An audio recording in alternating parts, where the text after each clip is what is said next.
What is up, comic fans? Welcome to the channel one last time for the year. This has been a hell of a year. Been a lot of great comics that come out, and we're not done yet. This is about to be a stellar week. The final comics of 2022.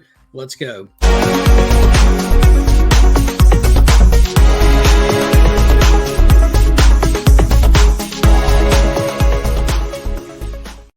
The year's almost over, so let's not waste any time. This week, I assumed was going to be kind of a mild week since it's the last week. It's right in between Christmas and New Year's, which are falling on weekends this year, which is kind of fantastic, kind of not, but there's some great stuff dropping. Let's take a look at what's going to be on my pool list for this week, starting out with Detective Comics issue 1067 by none other than Ron V.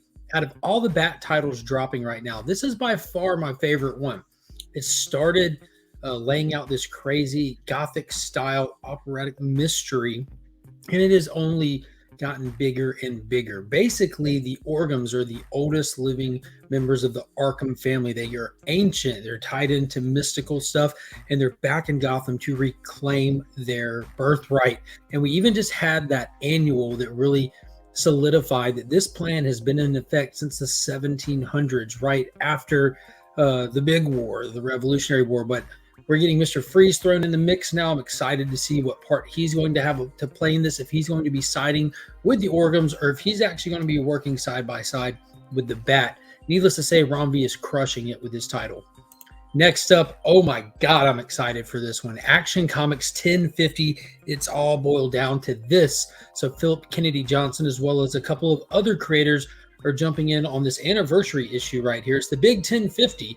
And everything that's happened ever since Kal-El has returned from Warworld has all led to this. It's promising to be the most deadly and serious confrontation between Kal-El and his arch nemesis Lex Luthor that we have seen yet.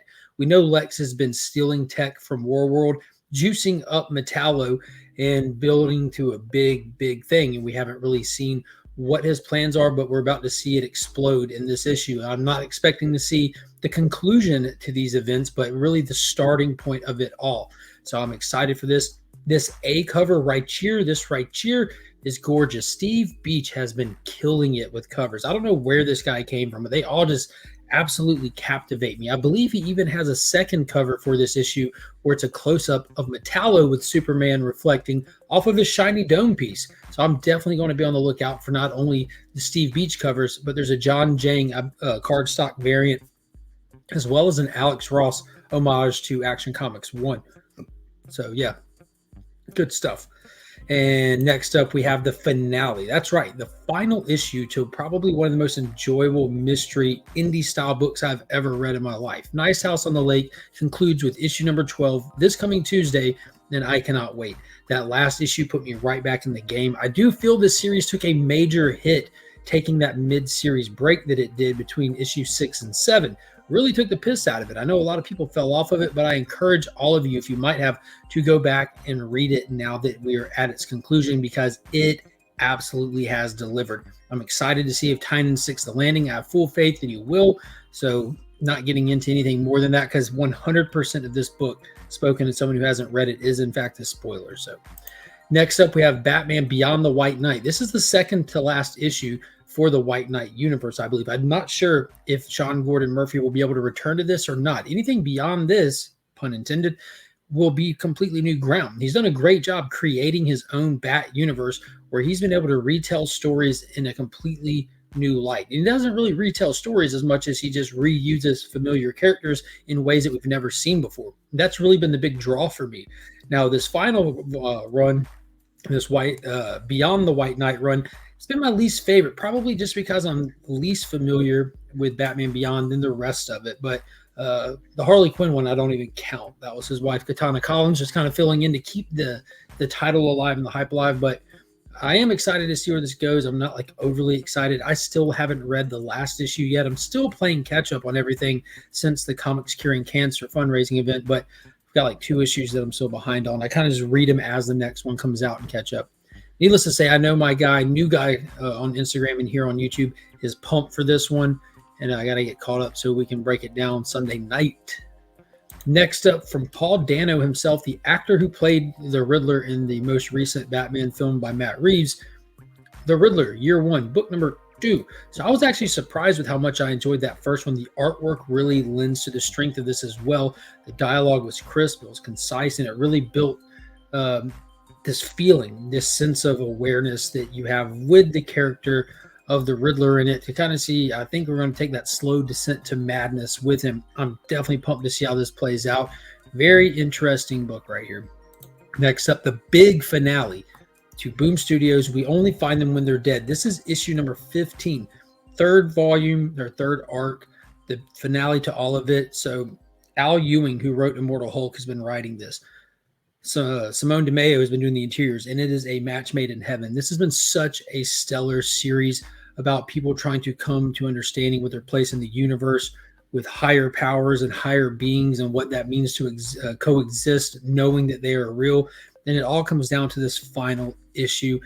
They have chased gods, trying to find living gods. They have tried to be their own gods. It's just been such an interesting read. Very dynamic, has tons of action. Another one I would heavily suggest, if you have not checked this series out, go back now that we're at the end and give it a shot. It is really, really good.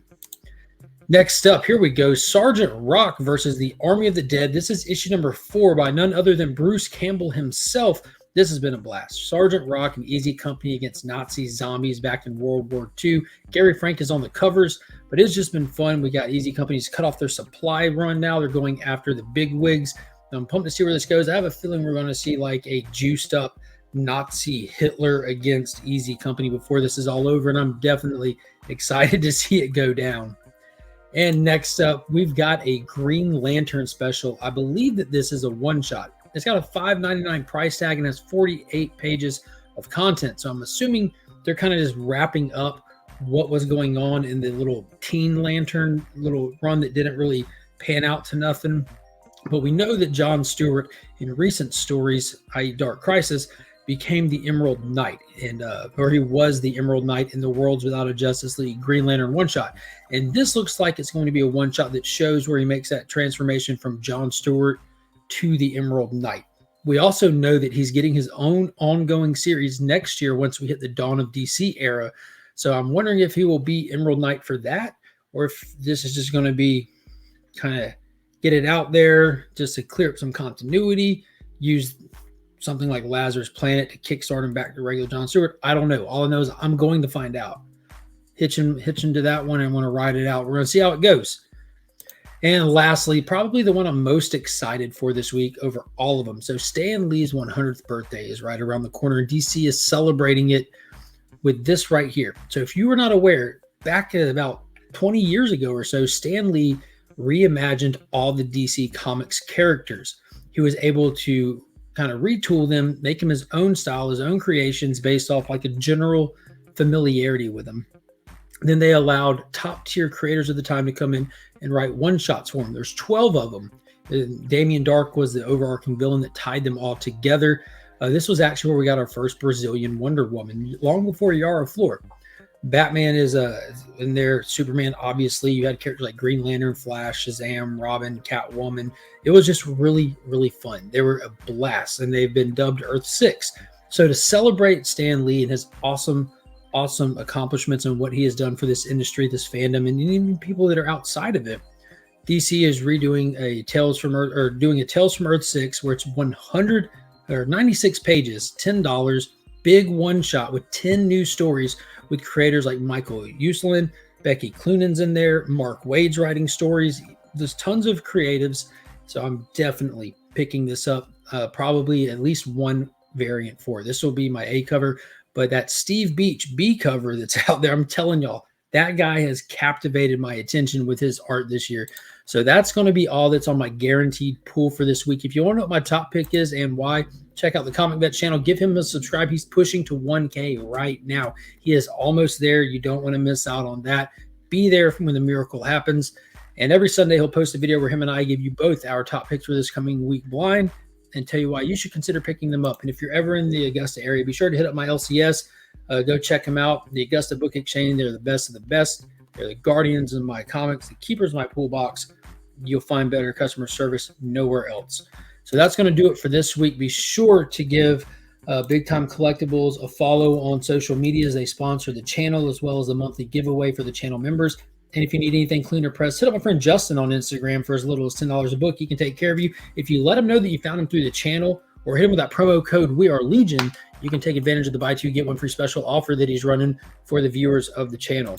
And that's going to do it, folks. Leave me a comment down below. Let me know what you're looking forward to this week. What did I miss on this list? And until next time, as always, I'm Mark, but we are Legion.